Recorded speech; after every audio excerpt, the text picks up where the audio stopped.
If for whatever reason we wanted to add lots of the same number together, someone somewhere in the past developed multiplication as a tool to make that happen quicker. For example, if we have 3 times 2, what that actually means is I've got 2 being added to itself 3 times. So multiplication just exists as a shortcut to addition that would take a while to do. So if 3 times 2 is 3 2's added together, what's another way I could write this exact same statement? Yeah. Yeah, I could write it as 2 3's added together. I mean, and that's a fairly straightforward one. 2 times 3 is 6, because 2 plus 2 is 4 plus 2 is 6, or 3 plus 3 is 6. That's all multiplication is. Someone somewhere was actually trying to make your life a little bit easier by developing multiplication and then requiring that you learn it. I know it doesn't necessarily feel that way, but that was the point. Good morning, Farega. How are you? Boom. So if one of those two numbers is negative, then it's not repeated addition, it's repeated subtraction.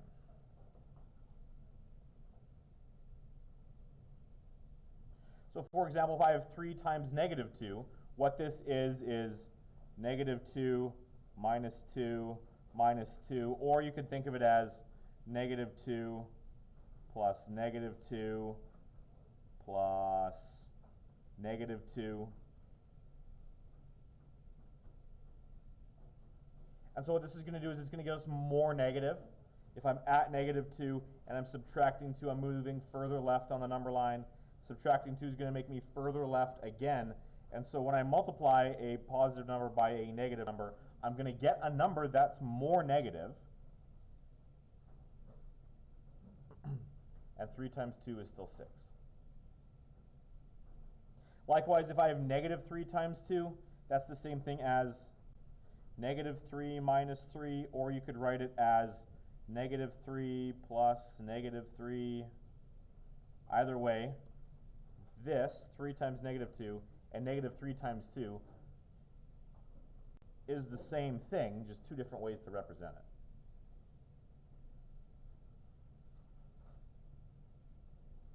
And so at some point in the past, you learned to add and subtract, and they're like, you know what, let's make your life easier. Let's teach you how to multiply. And so then what? Then we've got a bunch of different ways to write it. This is the way that you've seen it probably most often in your life, 3x2. We use that symbol of an x to represent multiplication, but then we also used x to represent a variable that we were looking for when we were learning about algebra. It's probably some of you may feel like that was the worst thing that happened to you in math when they started adding letters. I know my wife is deeply resentful of the letters they could add to math. So we can rewrite multiplication a different way. We can use this. If you have just a set of brackets, if I have 3 and then a bracket 2, what that means is the 3 and the 2 here are being multiplied together. Same thing here. If I have 2 in brackets and then a 3, when there is nothing written between the bracket and the next number, that means that these guys are being multiplied together. You're never going to see it this way because that is not what we call that's not mathematically conventional. It's true, but we don't do it. It's like grammar rules in English. If I butcher the English language, you understand what I'm saying, but we have right ways to say stuff. And so in math, this is not a right way to say 2 times 3. We could write it like this, though. I could put both the 2 and the 3 in brackets together. Or I could use this notation. How many of you have seen this dot used to replace multiplication before? Is this something you guys have ever seen? Some of you are willing to admit this. Some of us are too tired, perhaps. These are at this stage in your mathematical career, these two are the same. If you guys decide that you want to go off and study more math, Eventually, one day you will learn that these two mean different things, but we don't have to worry about that now. For as far as we're concerned, this is the same. These notation means the same thing at this stage. And then finally, anything multiplied by 0 is 0. Because if multiplication means repeated addition, if I have 3 times 0, what that means is I want to add 3 no times. If I have 3 and I don't add it to anything, what do I have? I've got nothing. If I take the 3 and I don't repeatedly add it, I have nothing. Same thing here. If I have 0 and I'm adding 0 together 222 times, I still am going to have nothing.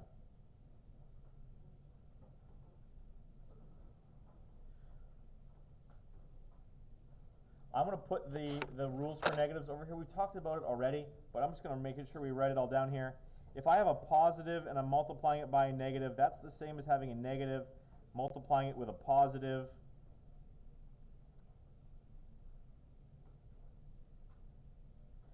A positive times a negative and a negative times a positive is going to be equal to what? Sorry? A negative. And if I have a positive times a positive or a negative times a negative, that's going to be, well, both of those are going to be, this one's straightforward. If I have a positive times a positive, that thing's going to be positive. But why a negative times a negative is positive is maybe something we've not seen before. But I'm going to give you on the next page, I'm going to try and give you a reason for why this is true, maybe help you remember it. So my other classes were confusing these rules with addition and subtraction. This only works for multiplication and division. If I have 2 positives added together, it's going to be positive, but if I have 2 negatives added together, it's going to be more negative. So this only works for addition and subtraction. Only works for multiplication and division.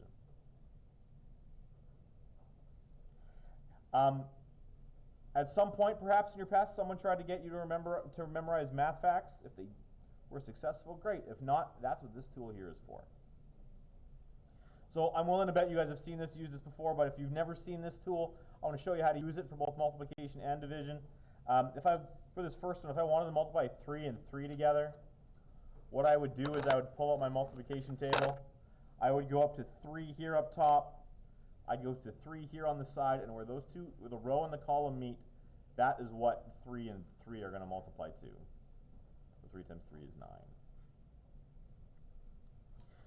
The zeros obviously aren't on here because, well, it's all just going to be 0, and that would be a waste of space. So 3 times 3 is? Just did it, someone say it, 9. So then 3 times negative 3, if one of them is negative, the result is going to be negative 9. Anything times 0 is 0. 0 times anything is 0. If I have 5 times 7, we can memorize what that is, or you are welcome to head to the chart. If I want to multiply 5 and 7 together, if one of them is negative, I can still use the chart. If one of them is negative, you just need to remember that our answer is going to be negative, and then we can jump over the multiplication chart and say, okay, well, I've got 5 and I've got 7. That column and that row meet down there at 35. So if the multiplication table is useful to you, make sure you keep it up. So negative 5 times 7 is going to be negative 35. And then 3 times negative 2, well, we've done 3 times negative 2 already. That's just going to be negative 6. Now, you've got the table, but there's also another technique that perhaps you were taught in the past. How many of you guys remember doing long multiplication by hand? One of you. A couple of you. It's Wednesday morning, some of us are too tired to admit. Okay, let's take a look at long multiplication. Let's review this skill. If I wanted to do 13 times 2, I could pull out my times tables. I could go to my 13, I could go down to 2, and I could see that that thing is supposed to be 26. Nice and easy. Or I could do it longhand. And I'll use this as a way to review that technique. So if I wanted to multiply 13 and 2 longhand, I'd set it up like this. Perhaps this might be how you're used to seeing these things. The bigger number up top, the smaller number down here at the bottom, and I'm going to multiply these two things together. How I do that is I take this bottom number and I multiply it by that digit in the ones place. 2 times 3 is 6. And then I move over to the tens place. 2 times 1 is 2. So 13 times 2 is 26, which is great because that's what we expected it to be. Another way to think about what's happening here is that 13 is just 10 plus 3. And so if I'm taking 13 and I'm multiplying it by 2, what I'm doing is I'm multiplying the 10 by the 2, and I'm multiplying the 3 by the 2. And then I'm going to add those two things together. There's all sorts of ways to think about what this kind of multiplication is, and you guys are more than capable of developing some of these methods on your own, in your head, if you'd like. 10 times 2 is, this one should be an easy one to do. Good morning, hello. You are? Oh, Priya, hello and welcome. Is this your first day, or have I seen you before? Okay, have a seat, and I will get you what you need in a second. You can sit anywhere you'd like. Multiplying by 10 is nice and easy because all we're doing is we're adding a 0. So 2 times 10 is? Ethan. What's it supposed to be? 20, thank you. I take my 2, I add a 0. 2 times 3, we've done a bunch already, is 6. And then I can just add these things together. 20 plus 6 is 26. So there's all sorts of ways to represent the same kind of stuff. 13 times 5 is, does anyone know off the top of their head? 65, fantastic. If I asked you to show that and you wanted to do it longhand, 13 times 5. 5 times 3 is? Yeah, 15. So I'd write the 5 down here, and then because 5 times 3 is 15, I would take the 1 in the tens column. I'm going to add this. 5 times 1 is 5, plus 1 is 6. Yeah, so we remember this. Fantastic. If I got more digits, I'll do one more here. If I have 13 times 11, I don't necessarily am expecting you guys to memorize your 11s or 13s times tables. You could use the chart. You're going to see that 13, where are you, 13? 13 times 11 is going to be down here at 143. Some of you may have memorized that. That's cool. Using our times tables. Or I can do it longhand. 13 times 11. Does anyone remember how to do the 2-digit ones and want to explain how to do it? Sorry? Yeah, no, go ahead. Because you do the 1 times 3 is 3. Okay, and then 1 times 1 is 1. Now what? That's the easy part. There's a second step in here. Almost. There's something we have to do before we do that.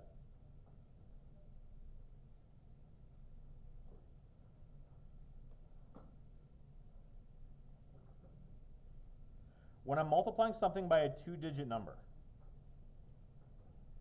effectively what this means is I'm going to use this way to represent this. 13 times 11 is the same thing as 13 times 1 plus 13 times 10, because 11 is the same thing as 1 plus 10. So when I'm doing this multiplication, what I need to do is, this is the first thing you did, you took the 1, you multiplied it by the 3 and the 1, you got 13 times 1 is 13.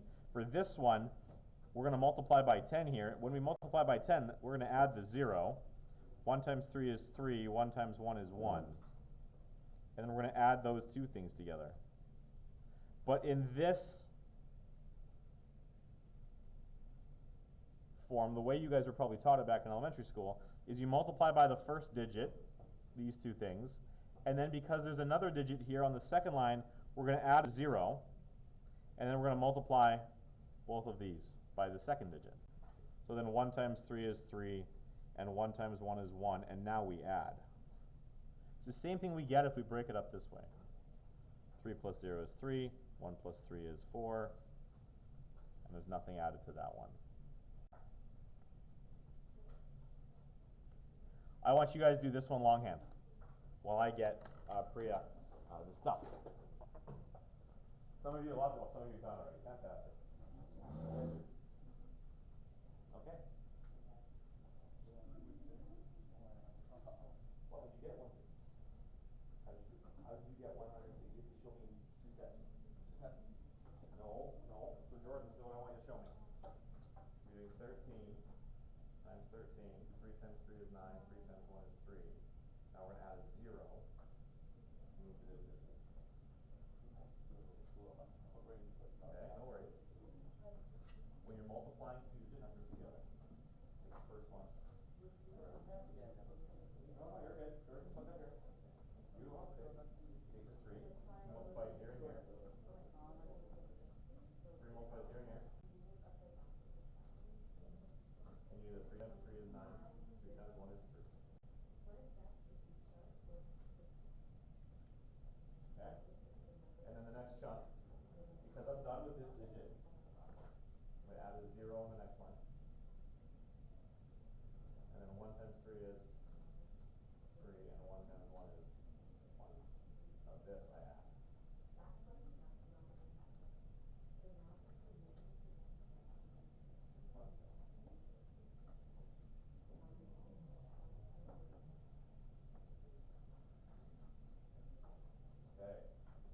Well,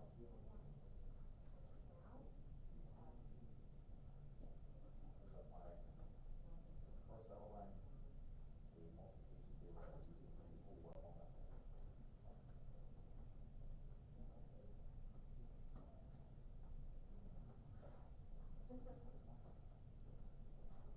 This is my first outline, so all my expectations, all the things that we will cover.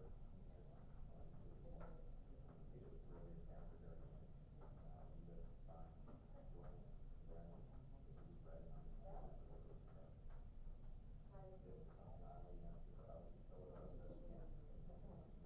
This is a multiplication table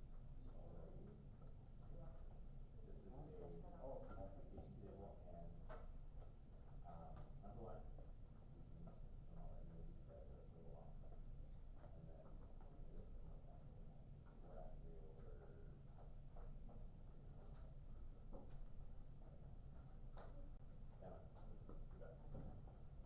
underline. We're going to keep going, but you, yeah, go quick. Okay.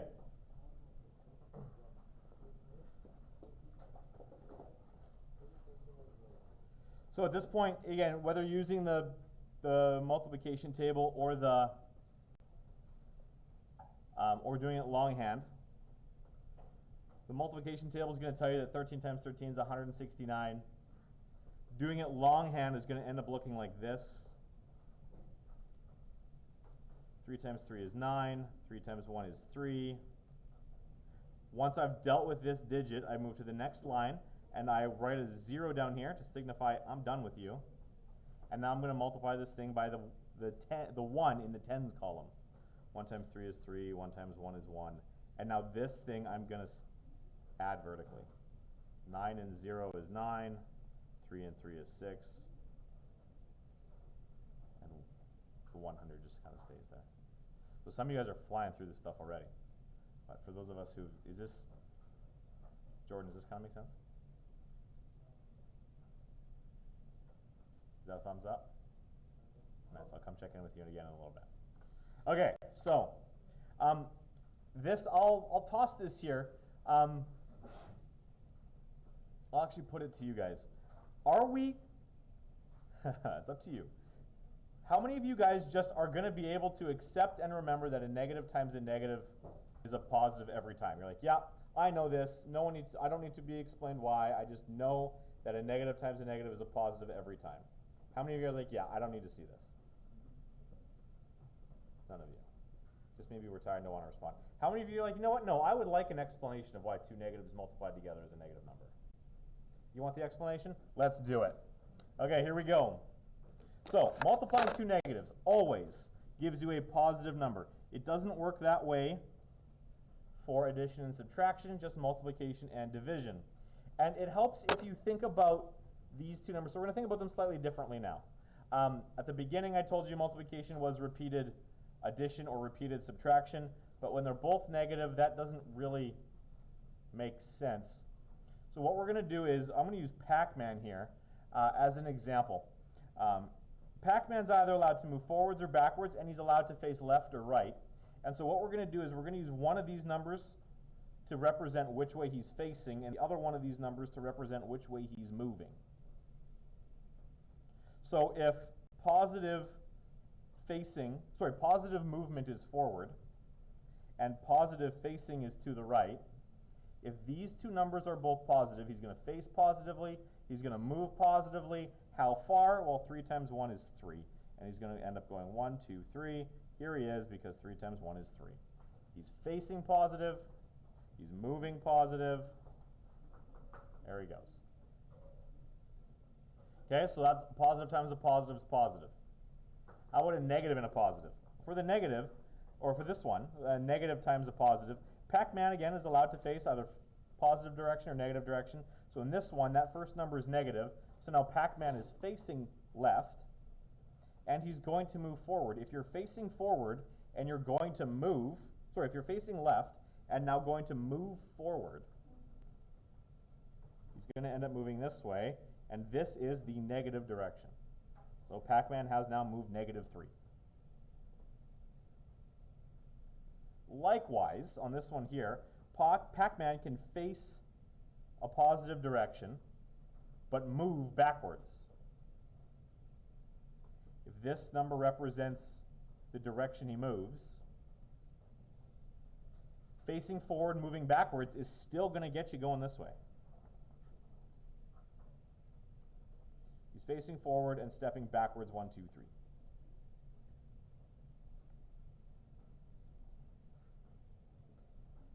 But then when they're both negative, Pac-Man is facing the negative side, or is facing left, and this one's going to tell us he's moving backwards. Well, if you're facing left and moving backwards, which way are you actually moving? You're moving to the right. So we can use our number line actually to represent this as well. Why two negatives multiply together and give you something positive? We think about how this could be a direction we're facing and a direction we're moving. If I'm facing negative and moving backwards, I'm going to end up moving in a positive direction. So I don't know if that helps you remember this. I thought it was a kind of a useful thing to show you guys, but there you go. Flip the page. We're going to review division, just kind of all together in the same thing, because multiplication and division are basically the same thing. I know some of you have already cranked all this out and you're working way ahead. That's okay. So, multiplication is adding the same size group together to get some bigger whole. Division is exactly the opposite. Division says I have one big whole and I want to split it up into this many groups, and I want those groups to be equal. So if I'm taking 6 and I'm dividing it into 3 equal groups, we can picture it this way. I've got 3 groups, and I want to split 6 things up. So I have dots here. 1, 2, 3, 4, 5, 6. And I want to take these 6 dots and I want to disperse them throughout these 3 groups, and I want to do it equally. So one's going to go here, one's going to go here, one's going to go here. These 3 are done. And I'm going to loop back and I'm going to do the other 3. I can throw another dot in here, I can throw another dot in here, I can throw another dot in here. I've taken my 6, I've broken them up into 3 equal groups, and each group is how big? It's too big. Each one of these groups has 2 in it. So what that means is 6 divided by 3 is asking the question, how big is one of those groups? Well, 6 divided by 3 is 2. Each one of those groups is too big. Same deal here. If I have 9 divided by 3, you can think of that as I have 9 objects. I want to divide it to 3 different groups, or I want to share 9 pencils between 3 people equally. How many does each person get? Well, we could demonstrate it with a picture. 2, 3, 4, 5, 6, 7, 8, 9. If I have 9 things, and I start handing them to people, you get this one, and you get this one, and you get this one. And then I do the same thing again.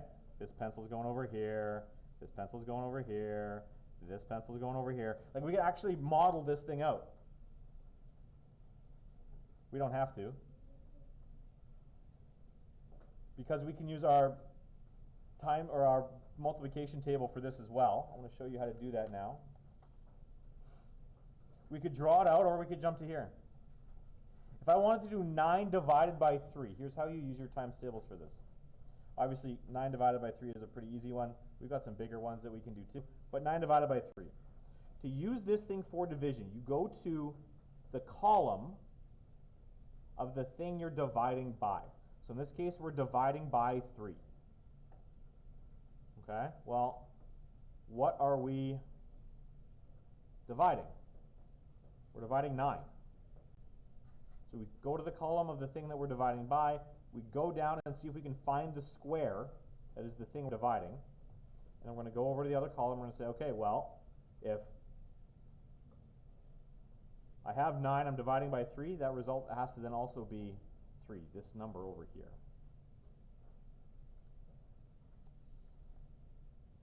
So how many pencils does each person get? In this example, each get 3. So that's the purpose behind division. Division can also be written as a fraction. Believe it or not, this is the symbol that we usually use for division. And it looks an awful lot like a fraction, right? Except instead of having numbers in the top and the bottom, we've got dots in the top and the bottom. But a division symbol is actually just a fraction. And so we can use fractions to represent it instead. If I have 15 over 3, this is the same thing as 15 divided by 3. And whether you use your multiplication table or whether you just memorize this math fact, 15 divided by 3 is 5.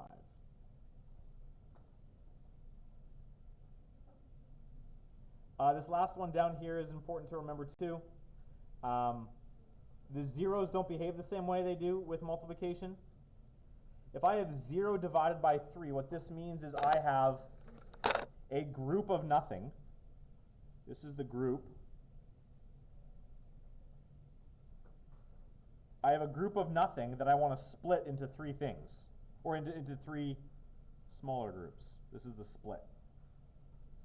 If I have nothing and I want to split it up, how big are each of those splits going to be?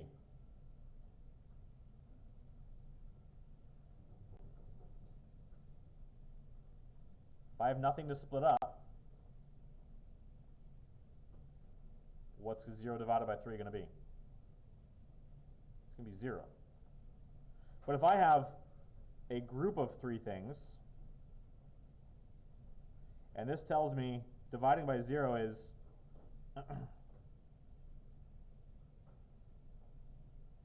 no splitting.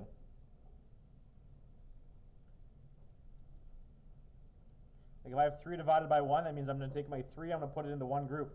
If I have if I have 3 things and I'm going to split it up into no groups. That doesn't make sense mathematically. I can't split something up into no groups. At the very least, I can only split something up into one group. There is no splitting into 0 groups. And so what we say here is, when we divide by 0, the language we use for that is we say it's undefined. because there is no definition for dividing by 0 in math. So 0 divided by anything is 0. Anything divided by 0 is undefined. So you're going to see some of those in the stuff that I'm going to get you to look at.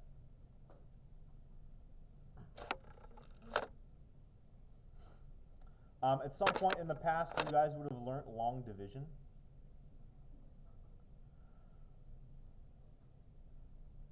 I'm not going to do, should we do long division? How many of you guys want to review long division as a tool? How many of you are like, I would rather die? Give me some response, guys. I know it's Wednesday morning, first block. How many of you are like, I would rather die than do long division right now? It's a useful tool, okay? Then I'm going to leave you guys with your multiplication tables.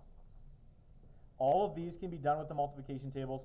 I'm going to show you one more using these bigger numbers because I'm willing to bet nobody's memorized 91 times 7. Sorry, 91 divided by 7. So I'm going to use this as an opportunity to show you the chart one more time. To do something like 91 divided by 7, again, remember using your multiplication table, you're going to start in the column by what you're dividing by. And I want you to go all the way down to what you're dividing. We're dividing 91 by 7. And so then we go over to the row. 91 divided by 7 is 13. If any of you are sitting there like, you know what, I want to review long division, I will happily do that with you. But I'm going to be giving lots of you guys all sorts of other alternative tools to get around that. But if any of you want it, let me know. Okay, I've been talking to you long enough. I want you to play with these things. Practice. Here's what I want you to do. I want you, these first 3 questions, those of you who worked ahead, if you didn't read the instructions, you're going to have to go back and fix this. For these first 3 questions, all I want you to do is tell me that if I were to multiply these together, guys, in the back, gentlemen, Abdullah and Hamid, if I wanted to multiply these numbers together, would the answer be positive or negative? That's all I want you to do for these first 3. Just tell me if it's going to be positive or negative based on what's present here.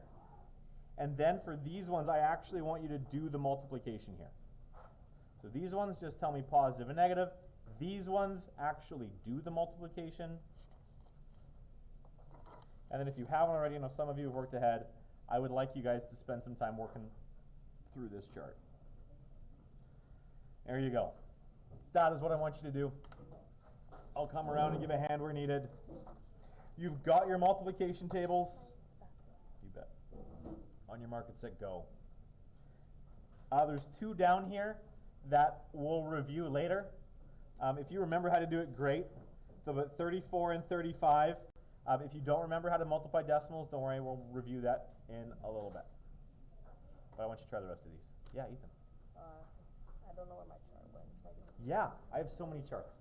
If you ever lose your chart, you don't have to ask. I have a whole stack printed up here at the front.